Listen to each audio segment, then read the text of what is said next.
예, 10월 초에 기대감들이 반등이 조금 꺾이면서 또 어려운 10월을 보내고 있는데요. 이제 10월 또 중순을 향해서 갑니다. 시황의 해설자들 시장 점검하고요. 오늘도 히든밸류 종목 발굴하겠습니다. 메리츠증권 광화문 금융센터 신영목 이사님 오셨습니다. 어서 오십시오.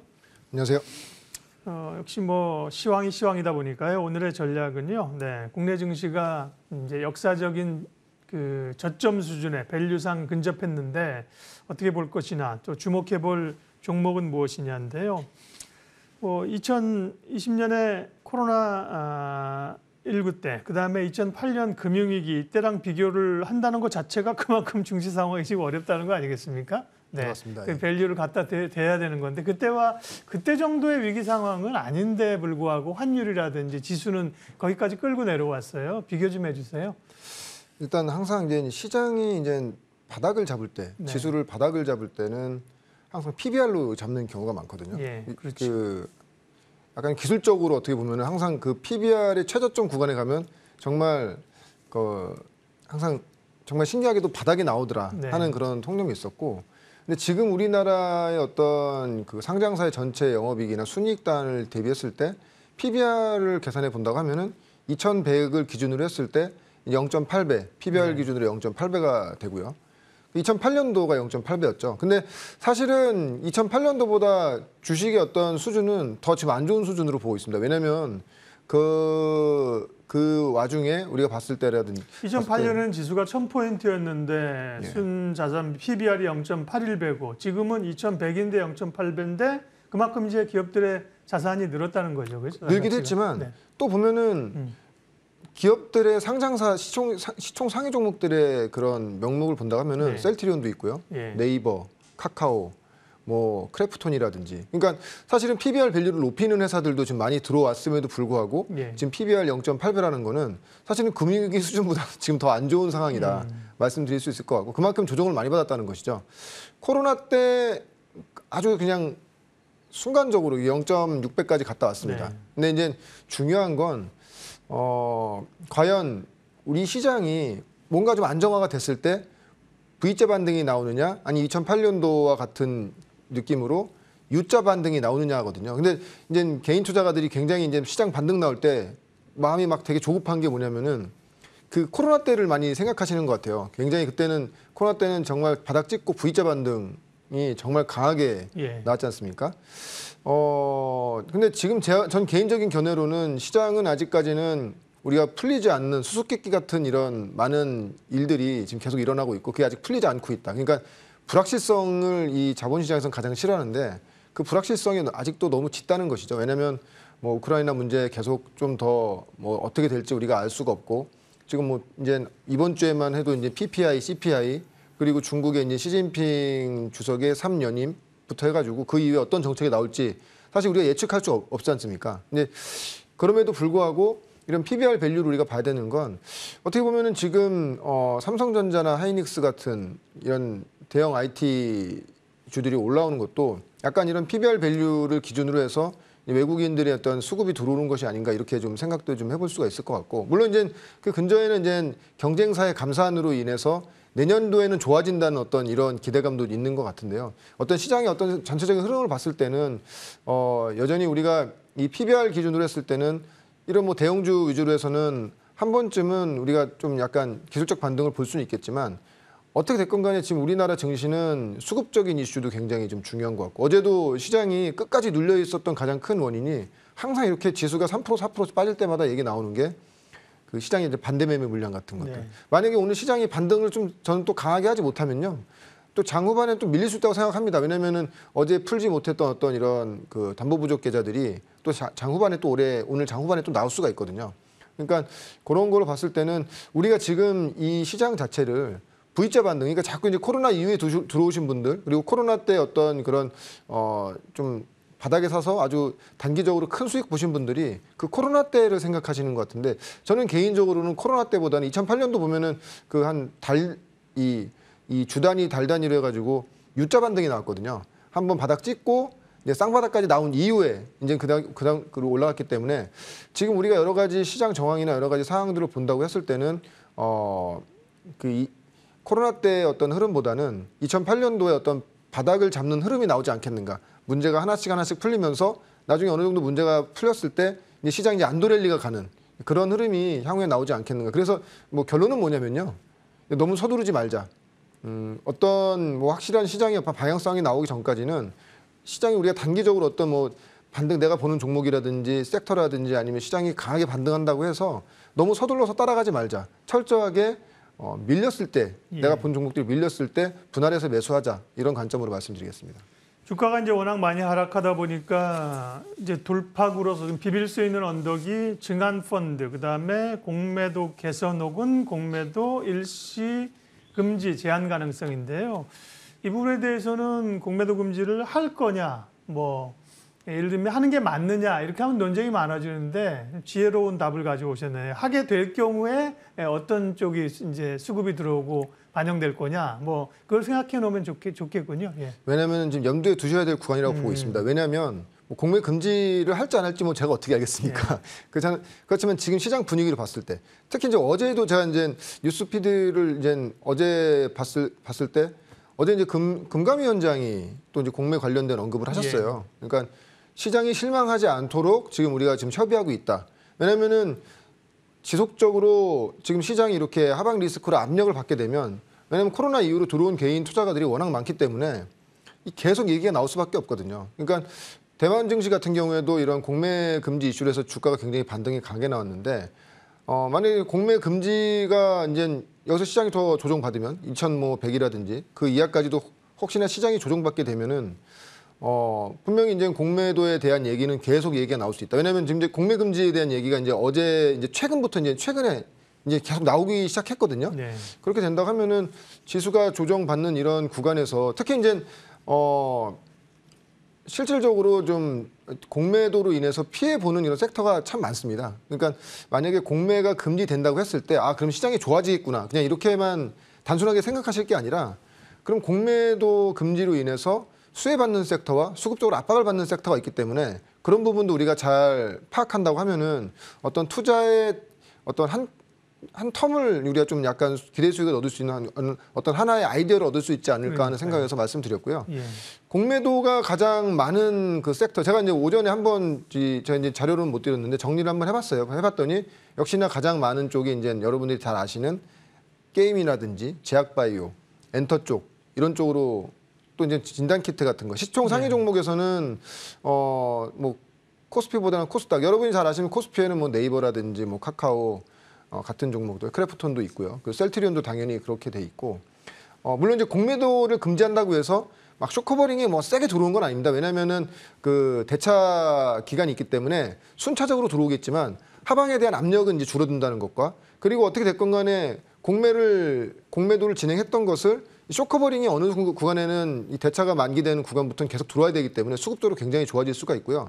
한편으로는 우리가 좀 더 좀 생각해 봐야 될 것이, 대부분 이제 개인 투자가분들이 이제 오해하시는 게 공매도를 치는 어떤 기관들이 공매도만 친다고 생각하시는데 되게 그러지 않고요. 아마 많이 들어보셨을 거예요. 헤지펀드에서 롱숏을 같이 맞습니다. 그 헤지 수단을 위해서 공매도를 하는 것이고요. 되게 보면은 롱과 숏에, 그러니까 롱하게 사는 주식과 장기 투자와 어떤 공매를 치는 주식의 어떤 비중이 저 개인적으로 알기로는 한 뭐 6대4에서 7대3 정도로 알고 있습니다. 네. 예, 이 뒤쪽에 있는 게 이제는 공매도죠. 네, 네. 근데 만약에 이제 공매도가 금지가 되면 롱도 살 수가 없다는 거죠. 왜냐하면 롱을 살 수 없는 게 문제가 아니라 또 롱을 또 청산해야 되는 문제가 있습니다. 그래서 우리가 그러면은 과거에 공매 금지 때로 한번 생각해 보면 2020년도 때 공매 금지했지 않습니까? 제가 정확한 자료는 아니지만 제가 그때 그 자료 같은 거, 이제 뉴스 같은 걸 찾아보니까 그때 공매도를 금지했을 때 삼성전자가 한 일주일 만에 한 10% 정도가 조정을 받았더라고요.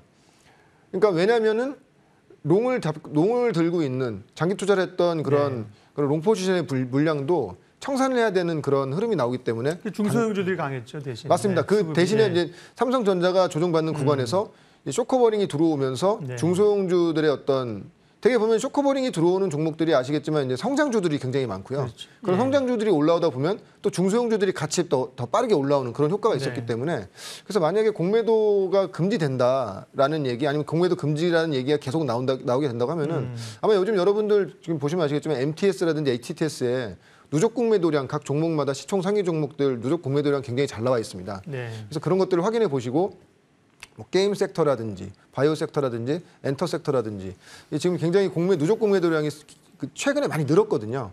그런 거를 보면서 어떤 하나의 투자의 아이디어를 가지시는 건 좋을 것 같고 상대적으로 지금 최근에 지금 삼성전자, 하이닉스 지금 이런 지수 상황에서 굉장히 잘 버티면서 오히려 이제 많이 시장 대비했을 때 그 수익률이 아웃퍼폼하고 있는데 이 공매도 금지가 되면 오히려 이제 삼성전자나 하이닉스 같은 아니면 LG 엔솔 같은 종목들이 좀 부담스러울 수 있고 부담이 될 수 있습니다. 왜 팔아야 되는 거니까. 그냥 왜 파냐? 그냥 기계적으로 팔아야 되는 이런 수급들. 그러니까 마치 뭐 ETF라든지 뭐 벤치마크로 추종하는 어떤 이런 시장의 수급들이 기계적으로 사고 팔아야 되는 이런 프로그램 같은 수급들이 사업하는 물량들이 있기 때문에 그런 부분도 우리가 좀 염두에 둬야 된다. 그래서 이거는 뭐 될지 안 될지는 모르지만 우리가 지금 계속 염두에 두면서 만약에 지수가 빠지면 빠질수록 공매도 금지에 대한 얘기는 시장에 나올 수밖에 없다. 아마 이 방송 보시는 분들 아마 검색도 많이 하실 거예요. 그러니까 말씀드린 것처럼 할까요 안 할까요 이거는 약간 좀 정확치 않고 공허한데요. 하게 되면 어떤 것들이 수급이 들어올까요? 이거는 이제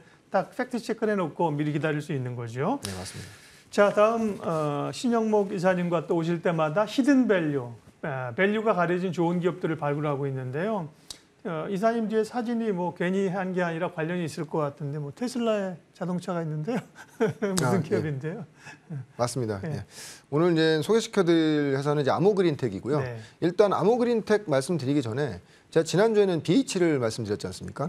결론적으로 제가 지금 막 갖고 있는 시장의 아이디어는 아무리 어려운 장이라도 결론적으로는 섹터나 산업에서 1위 하는 회사들은 다시 올라온다더라. 그리고 그 섹터나 산업에서 단순히 1위를 굳히고 있는 회사가 아니라 그 회사가 성장을 하는 회사. 우리가 지금 딱 생각했을 때 글로벌리하게 생각했을 때 우리가 테슬라와 애플이지 않습니까? 그래서 애플 같은 회사, 그 애플이란 나무에 가지로 엮여 있는 회사들. 그래서 BH가 좋다고 말씀드린 거고 아모그린텍은 역시 이제 테슬라라는 그 거대한 큰 나무에 이제 걸려 있는 가지 같은 회사들이죠. 아모그린텍 같은 경우에는 이런 소재를 전문적으로 만드는 회사고요. 특히 이제 아모그린텍에 좀 주목해 보셔야 될 것이 고효율 자성 소재. 이제 이미 이걸 연구 개발이 끝나서 3년 전부터 이 테슬라에 지금 납품이 되고 있습니다. 그래서 이 고효율 자성 소재 같은 경우에는 에너지 손실을 최저화해서 이 파워를 최고로 끌어올리는, 그러니까 효율을 높이는 그런 자성 소재이기 때문에 전기차에는 굉장히 필수적으로 들어갈 수밖에 없는 그런 소재고요. 지금 보시면 매출의 규모의 크기를 보시면 아시겠지만 21년도, 22년도, 3년도 가장 밑단에 있는 이 고효율 자성 소재가 굉장히 많이 들어가고 있는 것이고요. 그래서 올해는 전체 매출에서 올해 예상 매출이 전체 1,700억 중에서 한 520억 정도가 이 고효율 자성 소재에서 나오는 건데 지금 테슬라향으로 지금 이 점유율이 굉장히 빠르게 올라가고 있고요. 테슬라로 들어가게 되는 그 후광 효과 또 뭐 있을까요? 그럼 이제 다른 뭐 자동차 업계에도 넣을 수 있겠죠. 그죠? 맞습니다. 예, 테슬라에서 성공했기 때문에 결론 다른 업체에서 부를 수밖에 없겠죠. 그래서 최근에 뉴스피드 보시면 아시겠지만 이 리비안에서도 이제 쓰겠다고 얘기 나오고 있고요. 리비안에서 쓰게 되면 이제 뭐 GM이라든지 국내 완성차 업계라든지 특히 이제 이 아모그린텍이 만든 고효율 자성 소재는 지금 제대로 상용화돼서 매출까지 일어나고 있는 회사는 세계에서 이 아모그린텍까지 3개가 정도가 있는 걸로 알고 있습니다. 하나는 일본의 히타치, 그리고 독일의 VAC라는 회사하고 아모그린텍이 3번째로 연구 개발 끝내서 매출까지 이어진 거기 때문에 어떻게 됐건 간에 전기차 시장이 넓어지면 넓어질수록 그에 따른 어떤 시장 확대가 지금 같이 간다고 볼 수가 있겠고 그렇게 된다고 하면은 지금 이런 지수 조종을 이용해서 그러니까 어떻게 됐건 간에 테슬라는 지금 시장의 어떤 그 테슬라만의 위치가 지금 공고하게 된 상태에서 최근에 또 굉장히 좀 좋은 뉴스가 하나 나왔죠. 그 트럭 지금 테슬라 트럭도 나온다고 하는데 거기에 이제 엄청나게 많은 또 자동 소재가 들어갈 수밖에 없겠죠. 그렇게 된다고 하면은 뭐 시장이 만약에 진짜 뭐 이제 뭐 어떤 뭐 유로존의 어떤 금융위기라든지 정말 어떤 뭐 핵전쟁이 일어나서 시장이 무너지는 그런 상황이 온다고 하더라도 긴 연간 기준으로 본다고 하면은 이런 회사들은 다시 또 올라올 수밖에 없겠다. 그러니까 우리가 빠졌을 때 꼭 사야 되는 그런 종목들로는 꼭 이제 우리가 좀 주의 깊게 좀 봐야 된다. 그리고 그 외에도 이제 뭐 ESS 산업 같은 경우도 지금 굉장히 좀 아까도 처음에 이제 보신 바와 같이 성장하고 있습니다. 지금 미국 같은 경우에도 탄소 배출 줄이기 위해서 뭐 디젤 기관차를 ESS를 이용해서 전기 기관차로 쓰겠다는 그런 그런 발표도 있었는데 네. ESS 사업 자체도 굉장히 지금 빠르게 확장되고 있는 구간이라서 일단 전방에 있는 두 사업이 굉장히 크고 있는데 그중에 핵심 사업인 고효율 자성 소재 시장 확대 그에 따른 어떤 실적 변화. 그래서 작년에 아모그린텍 같은 경우에는 영업이익이 한 20억이 안 됐습니다. 한 18억 정도였고요. 근데 올해 한 150억 정도. 그러니까 테슬라향으로 그러니까 제대로 인증을 받아서 이제 시장이 완전히 지금 넓어지는 성장 단으로 들어간 회사고 내년에는 한 240억 정도까지 영업이익이 난다고 하니까. 근데 여기에는 지금 테슬라향으로 들어간 것만 지금 계산된 것이거든요. 만약에 내년까지 새로운 또 고객처를 확보하게 된다고 하면은 영업이익의 규모가 더 커질 수 있겠고 그럼 또 밸류가 또 틀려질 수가 있겠죠. 그래서 아모그린텍 조정 구간에 좀 관심 있게 보셔야 될 것 같다고 말씀드리고요. 네. 그래서 이 사업 부분이 몇 개가 있네요. 지금 말씀하신 첨단 소재, 고효율 자성 소재가 있고 또 뭐 FPCB도 있고 ESS 환경도 있고 그런데 핵심은 아까 보여주신 것처럼 고효율 자성 소재라는 게 그 매출 비중이 쭉쭉 늘어나고 그게 이제 테슬라 효과라고 말씀하셨고요. 영업이익률이 좀 작년까지는 굉장히 좀 낮더라고요. 그런 게 개선될 수 있다는 말씀이시죠. 왜냐하면은 연구 개발을 많이 하게 되고 아무래도 이제 물자 같은 걸 많이 쓰게 되면은 네. 당연히 이제 그런 초기 납품 시에 이제는 어떻게 될까 마진이 이제 뭐 크게 나오진 않겠죠. 근데 올해는 그것이 제대로 들어가면서 규모의 경제가 되다 보니까 이제 영업이익률이 굉장히 높아지는 그런 흐름이 된 것이죠. 네, 가격이나 뭐 밸류 네. 수준은 어느 정도 봅니까? 일단은 뭐 그 목표가는 18,000원 정도. 그러니까 지금은 시장 상황이 안 좋기 때문에 정고점 부근의 어떤 그런 그 흐름까지만 말씀드릴 수 있을 것 같습니다. 이 향후에 이제 시장이 좋아진다고 하면은 또 목표가를 더 올릴 수 있을 것 같고요. 목표가는 18,000원, 손절가는 12,000원 정도를 잡고 좀 조정 구간에 좀 꾸준히 사 모아 가시면 상당히 좀 향후엔 좋은 수익이 나오지 않겠는가 그렇게 예상해 봅니다. 오늘 시황의 해설자들 메리츠증권 광화문 금융센터 신영목 이사님과 함께 시장 상황들 점검했고요. 또 주목해볼 히든밸류 종목 아모그린텍까지 알아봤습니다. 이사님 고맙습니다. 고맙습니다.